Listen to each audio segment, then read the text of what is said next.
Okay, so I was interrupted by my son. I needed to go get him from school, but so I know it's really shiny still. So I added a little bit more kind of white in there, highlights in there, and so now I'm going to do the purple, which is kind of what makes the definition of the petals. So I started up in here. I just took my green brush and I took my regular purple, and I'm just kind of slowly kind of pulling it down into, I'm pulling it down into my petal a little bit, so it's not like a defined line. You don't want it to be a solid line.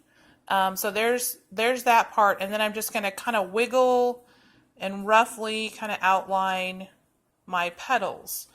So while I'm doing that, in little tiny areas too on the original, there's like these little folds in the petals, so we're just gonna, and again, this paint is still wet. Again, as much as you can, do this while it's wet. It's very helpful because it blends better. When you start to let things dry, it becomes more of lines instead of blending. If you're looking for definition, then you need to let something dry in that area, and then you can have more of a definition to that. So I'm just kind of wiggling it a little bit, and then every once in a while pulling it down so that it looks like it's blended, because I don't want it to be a solid line there. So I'm kind of wiggling it and then pulling it down every little so often, and you can see it looks kind of feathered and not like a straight line. So I'm going to continue to do that and kind of create the illusions of these petals here. So I'm just kind of pulling it and blending it. You're just trying to create a fold, really. So just imagine that there's a fold there in that where that area that petal is.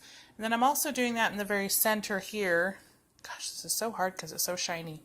I'm also doing it in the center a little bit. I'm going to be pulling the paint up in the middle to give that look like there's some folds here where the petals pull together at the very base.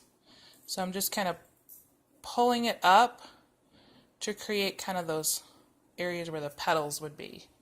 So I don't know if you can see that. So again, just continue to do that with your petals.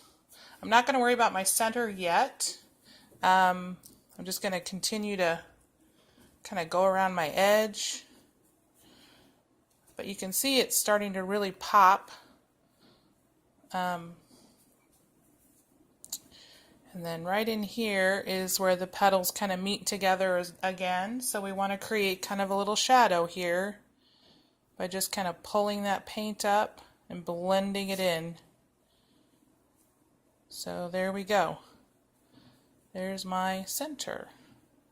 So the very center of my, so shiny, very center there, oh, I forgot that little spot. I'm going to create a little, so I've left a little area right in here because this is where the center of our flower is going to be, or the center of our hibiscus. So I'm going to wash my brush off, and then I'm going to dip it in my, looks like it's a yellow and kind of an orange color. So I'm going to go into my orange, and I'm just going to create like a little ring here of orange around the outside. Really messy, it doesn't need to be super neat. And then I'm going to create some kind of yellow-orange color over here. Kind of a sun yellow-orange, I guess. And then we're going to go ahead and add in our center of a hibiscus flower. This is where I'm kind of going into some red now.